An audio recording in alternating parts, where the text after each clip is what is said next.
What's up, vinyl community? This is Steve from Steve Spins Records, and today we're going to talk about a Tone Poet 2020 release, Duke Pearson's The Phantom. So here you see the cover art itself, right there for you. And The Phantom was written by Duke Pearson, who is a pianist. It was his 12th album. It was recorded in 1968 in June and September, and then released later after that.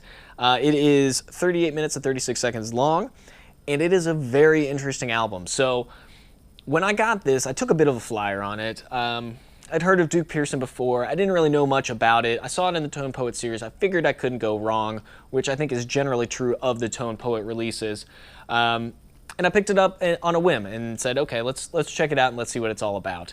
And it is really good. So there's a few things going on with the album. And when I think about jazz music, especially when I think about like the Blue Note record label, I think of very much like post-bop jazz, right? So things that are sounding like Miles Davis, like John Coltrane, like Charles Mingus, like Jackie McLean, things that are out there in that sort of post-bop realm, right? That's how I'm thinking of Blue Note records.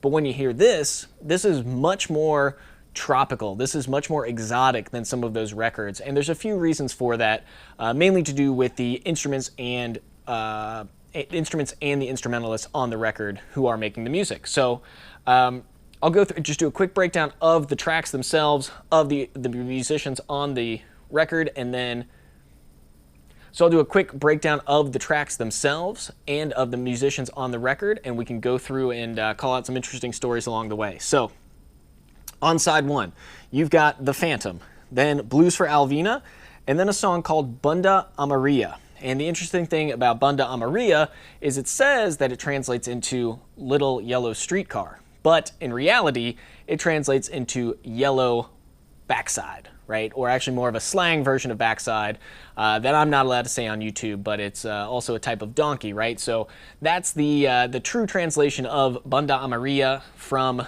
I believe it's in Portuguese. So listeners out there, correct me if I'm wrong if that's not the right Portuguese translation, but I think it was kind of a practical joke that they snuck in with the song title and the recording of that song. So on side two, you got a track called Los Ojos Alegres, or The Happy Eyes, which I believe is the correct translation. Then Say You're Mine, and then the Moana Surf, which is composed by Jerry Dodgion. And Jerry Dodgion, help me if I'm saying that name wrong, he is a key component of this record in particular, and he plays the flute and the alto flute. So a few things to note about Jerry Dodgion and the alto flute is it also makes an appearance on some of the music for Shaft, right? So as you think about that, that's much more of a lower sound, whereas the flute itself tends to mimic, birds in the trees, things like that. It's much more of it's not a high, it's a high energy instrument, but it's not coming at you as you're listening to it. But when it's mixed in with some of the rhythms and some of the other instruments, it sounds really, really great. So that's a note about Jerry Dodgion. Yeah, just an interesting element to this, and something that you don't often hear on these type of jazz records. The other thing that's interesting on here, again, I'll read off some of these artists that are on here. Jerry Dodgion on flute and alto flute. You got Duke Pearson on piano, of course. Sam Brown on guitar. Al Gaffa on guitar. So two guitarists adding some complexity, adding some layering to the guitar sound on the record. There's Bob Cranshaw on bass, Mickey Roker on drums, Victor Pantojo on conga, and then Patato Valdes on conga and guiro. So guiro, I believe. And the guiro is an interesting kind of like gourd guitar thing that he was playing. And then the other interesting about Patato Valdes is that he actually taught the actress Brigitte Bardot how to salsa dance for a role, and then you see him kind of playing a conga in the backside of the scene that she's in. So there's a risque side story with that as well that I'll leave you to look up on your own, but he seems just like an interesting guy as he's on here playing both the conga and the guiro. So just a note on this, it's a great type of tropical jazz. It's a little bit more exotic, like I mentioned, than some of the post-bop records that are out there. It's got a heavy tropical groove to it. It takes you to a different place than some jazz does, and often as I sit and listen to jazz music or classical music or any type of instrumental music, I like to just kind of let my mind wander and see what stories it comes up with. Maybe it's from watching Fantasia as a kid, but there's always, you know, some story to be told in the music. And this one, I think, happens in a tropical place, right? It happens in a jungle. It happens on an island. It happens somewhere cool. It gives you that type of feeling when you're listening to it. And I would recommend it for anyone who likes to have some music on in the background while they do things, whether it be study or read or work or whatever.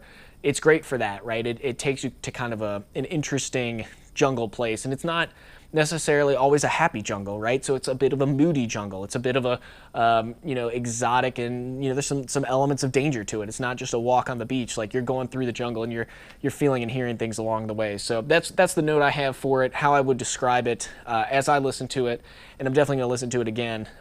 Another thing that I'm thinking about as I'm going through all of this is, you know, on the channel, I want to make sure that I'm not just buying records to buy them, but I'm buying them to enjoy them and listening to them and enjoying what I have, instead of, you know, going out and collecting things and letting them sit for a year. I want to make sure that I'm spinning what I'm owning and you know, enjoying the records as they were meant to be enjoyed. So again, a Tone Poet release from 2020. Thought I couldn't go wrong. Turns out I couldn't.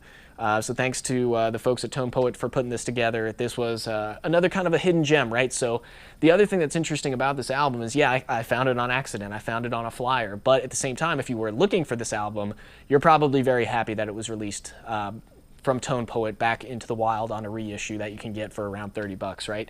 So with that in mind, again, if you like any type of Afro-Cuban jazz, if you like Buena Vista Social Club, if you like Les Baxter, if you like stuff that's like that type of music, you're going to enjoy this album. Check it out on Spotify. I would highly recommend it. It's a great listen, no matter what you're doing. And yeah, you really can't go wrong with it. And you know, I'm going to keep referring to the fact that you can't go wrong if you buy any Tone Poet stuff. So it was created in 1968, but it was really inspired by Duke Pearson's travels in 1961 when he went to Brazil and then took some of that influence and let it marinate and stew in his brain over a little bit, and then came back through 7 years later to create the album itself. I will quickly pop open the album so you can see what it's like on the inside. Just do it like this real quick. It's a classic Blue Note record label look to it. I've, of course, got it in a MoFi sleeve.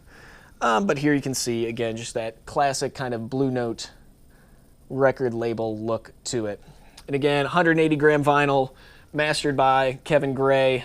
And, you know, again, it's a Tone Poet sound, so it sounds really great. Again, keeping with the idea that you can't really go wrong when you get a Tone Poet release. So if you made it this far, thanks for watching the video. As we go through my vinyl collection and try to enjoy it and break it down as we spin it, instead of just letting it collect dust on the shelf. And yeah, if you liked the video, please subscribe for more updates where we go through other vinyl records and give a quick breakdown, recommend who they might be good for, and when you might want to listen to it. So this is Steve from Steve Spins Records, signing off.